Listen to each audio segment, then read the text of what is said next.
लेकिन मुख्यमंत्री जी ने पूरी तरह आचार संहिता का उल्लंघन किया, सरकारी मशीनरी का दुरुपयोग किया और यहाँ का जो डिप्टी कमिश्नर है वो भी इसके अंदर इन्वॉल्व है और उसका चुनाव आयोग संज्ञान साहब बहुत बिकता है नारनौल के अंदर और बच्चे खराब हो रहे हैं। इन सब पे अंकुश लगाएंगे और बिल्कुल पारदर्शिता मैं लेके आऊँगा। अगर मेरे को मौका मिलता है तो नारनौल की जनता भी याद रखेगी, ऐसे काम करेंगे और कहीं भी कोई परेशानी नहीं आने बोल क्या है। तो आपको कोलकाता देख लो, हाथरस का मामला देख लो, कहीं देख लो बच्चियों के साथ क्या दुराचार हो रहा है। महाराष्ट्र के अंदर इतना बवाल मचा हुआ, 3-3, 4-4 साल की जो एज की लड़कियां स्कूलों में यौन शोषण होता है। मैं नहीं कह रहा तो आप सारे पूरे देश के अंदर मेरे तो हुड्डा साहब दिल में बसते हैं, मेरे राजनीतिक गुरु, मैं तो उन्हीं का ही नाम लूँगा, इसमें कोई शक नहीं। सब वोट काटू कह रहे हो, कहीं 10-15 सीटों की कमी पड़ जाए तो फिर कहीं वहाँ पर उनका दामन थामने चले जाए कांग्रेस। ऐसा जनता मौका दे नहीं, 10-15 का उनके तो कहीं देखिए कांग्रेसी हैं और जो लगातार लगे उनके ऊपर विश्वास जताएगी और मेरा ये पूरा यकीन भी है क्योंकि सर्वे में नाम मेरा भी है और उन्होंने ये फैसला भी किया पार्टी ने भी कि जो दूसरे दलों से जो लोग आए हैं उनको इतनी तवज्जो नहीं दी जाएगी जो कि पार्टी के जो कार्यक्रम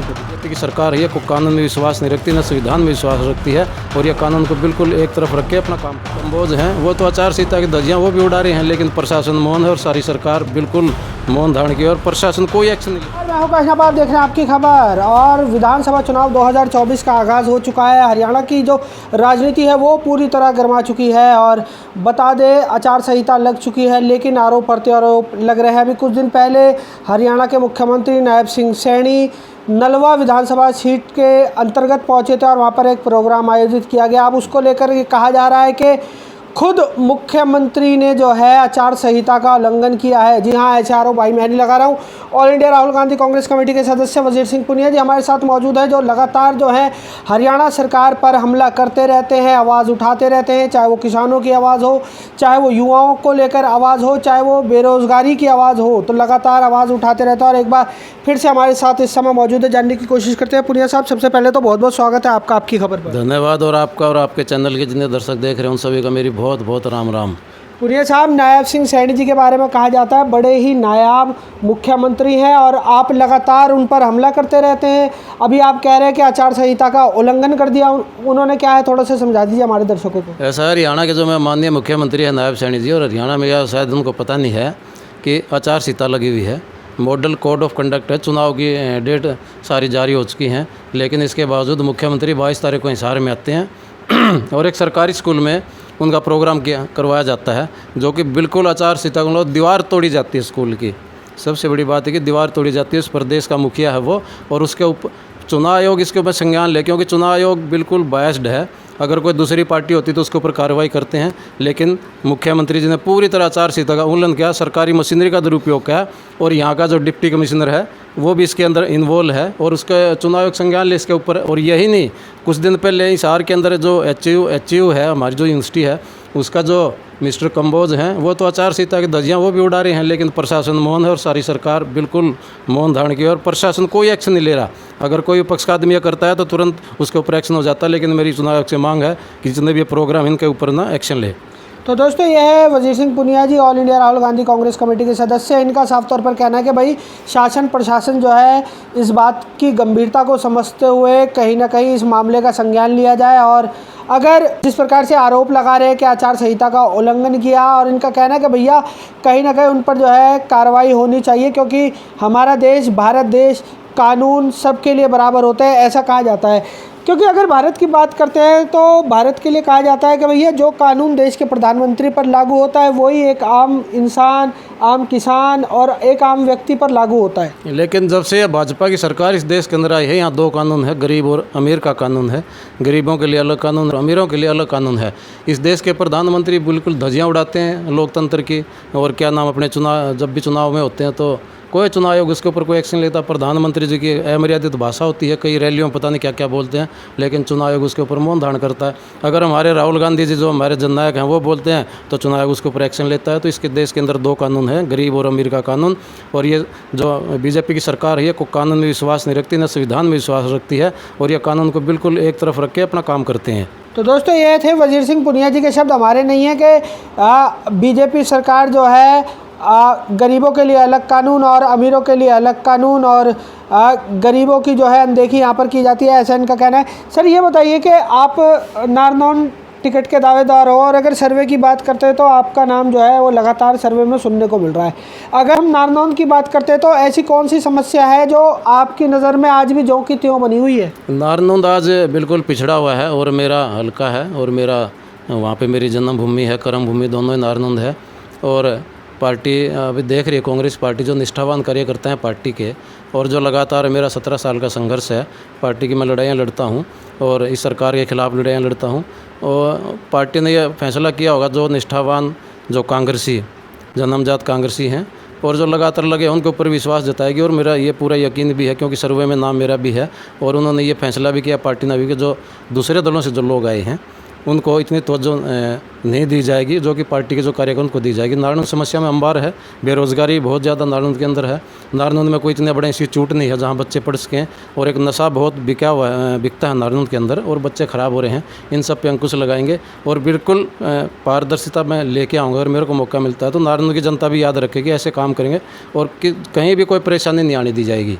मुझे साहब ये बताइए, क्योंकि अगर हरियाणा की बात करते हैं तो सड़कों के हाल जो थे वो बेहाल थे, लेकिन आनन फानन में देखा गया है जो है ना, सड़कों को लगातार अब सुधारा जा रहा है। मतलब अंतिम चरण में आकर जो है इस तरह से जो है अब काम किए जा रहे हैं। तो क्या लगता है ये काम पहले क्यों नहीं हुए, और अगर अब हो रहे हैं तो उसकी वजह आप क्या मानते हैं? तो ये जो मतलब पूरा समय हो गया, 10 साल तक ये सरकार कहाँ सोई थी। अब चुनाव के समय में तो सारी सड़कें ठीक की जा रही हैं। पहले तो लोगों पुल खड्डे थे सड़कों के अंदर, और ये चुनाव के समय ये थोथी घोषणाएं कर रहे हैं। इनकी इतनी घोषणाएं थी, चुनाव आयोग ने तो आचार-संहिता लगा दी। ये नौकरियां भी उसके अंदर निकाले थे, भर्तियां शुरू कर रखी थी और चुनाव आयोग ने उस पर एक्शन लिया। उसके बाद ये बंद हुई है। और एक बात और मैं आपके माध्यम से कहना चाहता हूँ, इस देश के अंदर आज बेटी बचाओ बेटी पढ़ाओ का जो नारा सरकार ने दिया था वो बिल्कुल उसका उल्टा है, ढकोसला है।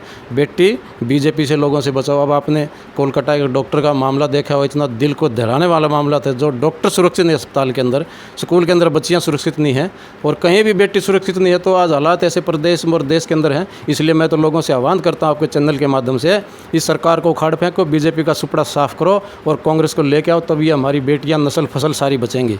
तो दोस्तों जी, ये थे इनके शब्द, हमारे शब्द नहीं है कि भैया बीजेपी से बेटी बचाओ। सर जी बहुत बड़ी बड़ी बातें कर देते हो आप, बीजेपी से बेटी बचाओ।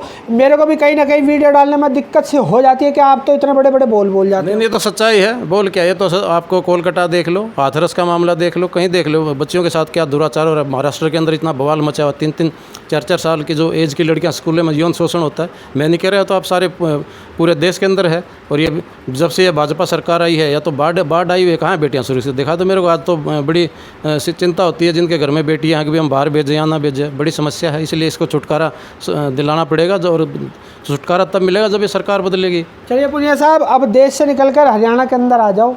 हरियाणा के अंदर क्या कुछ आप समीकरण देख रहे हैं, क्योंकि विधानसभा चुनावों का आगाज़ हो चुका है और लोकसभा में तो आप जो है काफ़ी अच्छा आपने परफॉर्मेंस किया, 10 में से 5 सीट आप कहीं ना कहीं जीत पाए, लेकिन विधानसभा चुनाव का समीकरण आपको क्या नज़र आ रहा है? विधानसभा के अंदर हमारी कांग्रेस सरकार बनेगी, पूरा प्रचंड बहुमत लेकर सरकार आएगी। और हरियाणा प्रदेश की 36 बिरादरी आज ये मन बना चुकी है, कांग्रेस की सरकार बनने जा रही है और 4 को बीजेपी 4 को बाहर हो जाएगी। और हरियाणा में चौधरी भूपेंद्र सिंह हुड्डा के नेतृत्व में सरकार बनेगी। और जब 10 साल का जो भूपेंद्र सिंह हुड्डा का शासन था और बीजेपी का, इसका आप कंपैरिजन कर लो, लोग अपने आप ही बता देंगे। आज महंगाई, अपराध, नशा, बेरोज़गारी इतना चरम के ऊपर है, बिल्कुल जंगल राज चला है प्रदेश के अंदर। अभी आपने देखा खड़ के अंदर कितना बड़ा कांड हुआ था, उसकी कितने दिनों बाद गिरफ्तारी हुई, जाके ना कोई सुनवाई नहीं होती। अपराध और नशा बिल्कुल बेलगाम है और बच्चों को नशेड़ी बना जाए। लेकिन जैसे हमारी सरकार आएगी, अपराध और नशा इस प्रदेश से बिल्कुल जड़ से ख़त्म करेंगे। चलिए पुनिया साहब, ये बताइए, आप भी लगातार हुड्डा साहब को, पूर्व मुख्यमंत्री को जो है मुख्यमंत्री पद का उम्मीदवार मानते आए हैं, बोलते आए हैं, लेकिन कहीं ना कहीं अगर कांग्रेस की बात की जाती है तो एक गुटबाजी की खबर जो है वो निकल कर सामने आती है। एक तरफ शैलजा गुट है जो कहता है कि भाई बहन कुमारी शैलजा जी जो है हरियाणा की भावी मुख्यमंत्री बनेगी। आप लगातार हुड्डा साहब का नाम लेते हो और इसी के बीच में कहीं ना कहीं जो है हरियाणा की कांग्रेस जो है बिखर कर रह गई है, क्योंकि यही कहा जाता है कि भाई कांग्रेस के अंदर गुटबाजी है। नहीं, ऐसा कुछ नहीं है, कोई गुटबाजी नहीं है। और बहन शैलजा वो भी कांग्रेस के लिए काम कर रही है।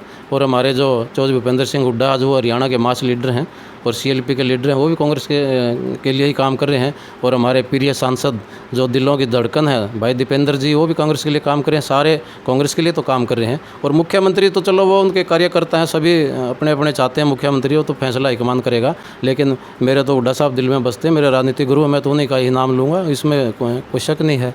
तो चलिए अब मेरे को ये बताइए कि हरियाणा के अंदर क्या आपको लग रहा है कि कांग्रेस इतनी मजबूत हो चुकी है कि पूर्ण बहुमत से आ सकती है? बिल्कुल पूरी कांग्रेस मजबूत है, सारी कांग्रेस एकजुट है।